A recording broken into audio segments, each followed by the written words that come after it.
Rail से प्रभावित किसानों द्वारा कुबरी में किया गया विशाल धरना प्रदर्शन। सीधी जिले के बहरी तहसील अंतर्गत कुबरी में रेलवे से प्रभावित किसानों द्वारा 7 जनवरी 2025 को अपनी विभिन्न मांगों को लेकर विशाल प्रदर्शन किया गया, जहां भारी संख्या में लोगों की उपस्थिति रही। किसानों की प्रमुख मांगे रही कि रेलवे द्वारा भूमि के बदले रोजगार दिया जाए, मुआवजे का सही आकलन कर मुआवजा दिया जाए, रेलवे में फंसी जमीन का सही मूल्यांकन किया जाए, अधिग्रहण से ज्यादा जमीन नहीं ली जाए, सही अवार्ड बनाया जाए। वहीं पूर्व मंत्री रहे कमलेश्वर पटेल के नेतृत्व में सैकड़ों किसान सहित उपखंड अधिकारी SP मिश्रा को रेलवे के नाम ज्ञापन भी दिया गया। प्रशासनिक अधिकारियों द्वारा आश्वासन दिया गया कि रेलवे से प्रभावित लोगों की समस्याओं का शीघ्र निदान करने का प्रयास किया जाएगा। प्रदर्शन में शामिल विभिन्न वक्ताओं द्वारा कहा गया कि अगर समय रहते किसानों की मांगे पूरी नहीं की गई तो उग्र आंदोलन किया जाएगा। इस विशाल आंदोलन और प्रदर्शन का नेतृत्व कर रहे पूर्व मंत्री कमलेश्वर पटेल द्वारा पत्रकारों से बात करते हुए कहा गया कि 30 जनवरी 2025 तक रेलवे से प्रभावित लोगों की समस्याओं का निराकरण नहीं किया गया तो जगह जगह आंदोलन होंगे। जिला मुख्यालय पर भी उग्र आंदोलन किया जाएगा। आंदोलन और प्रदर्शन स्थल कुबरी से प्रस्तुत है। National bureau chief Rakesh Sharma के साथ संवाददाता अरविंद द्विवेदी की रिपोर्ट। एक व्यापक पैमाने पर भ्रष्टाचार किया गया। नौकरी देने की बात तो दूर, उचित मुआवजा भी नहीं मिला। किसका घर कितने क्षेत्रफल में बना हुआ है उसका एस्टीमेट सही नहीं बनाया गया। जो पेड़ पौधे लगाए गए थे, बोर थे, शौचालय थे, गौशालाएं थी, जो भी उस घर के अंतर्गत जो भी चीजें आती हैं उसका उचित मुआवजा तक नहीं दिया गया।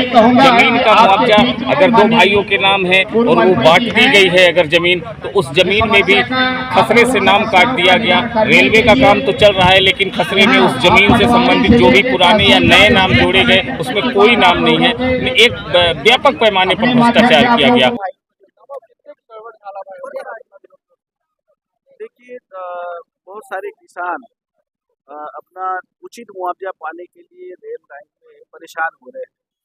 उनको मुआवजा दिया नहीं गया, जिनकी जमीनें गई है, और कई किसानों की जमीनों पे उजाड़ने का काम किया, फसल लगी हुई थी, घर गिराने का।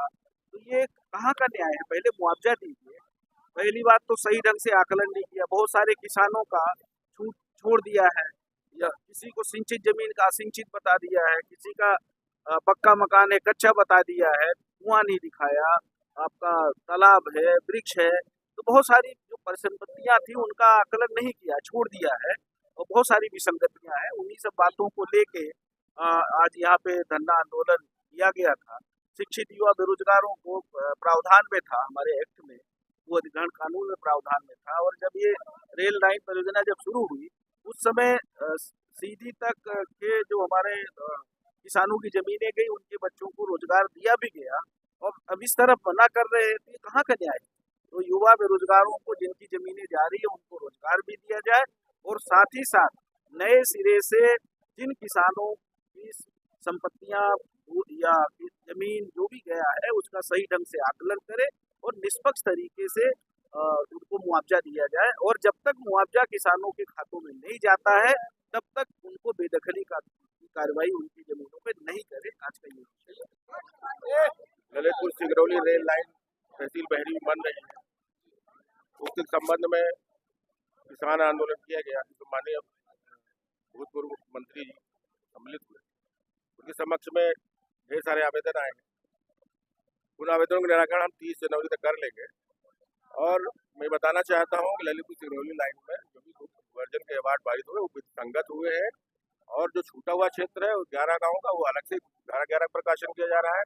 अब काम शुरू हुआ 2 वर्ष बाद, निश्चित रूप से पता लग रहा है किसी को कुछ छूटा हुआ है, और हमने 4 गाँव का खुद भ्रमण किया है। ऐसा कहीं कुछ नहीं पाया गया जो विरुद्ध हो।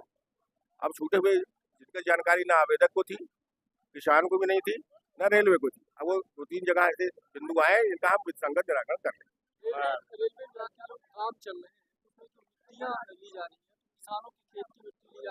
अब आपने संज्ञान में लाया, मैं उसकी जांच कराऊंगा। जो विसंगत आदेशों का मैं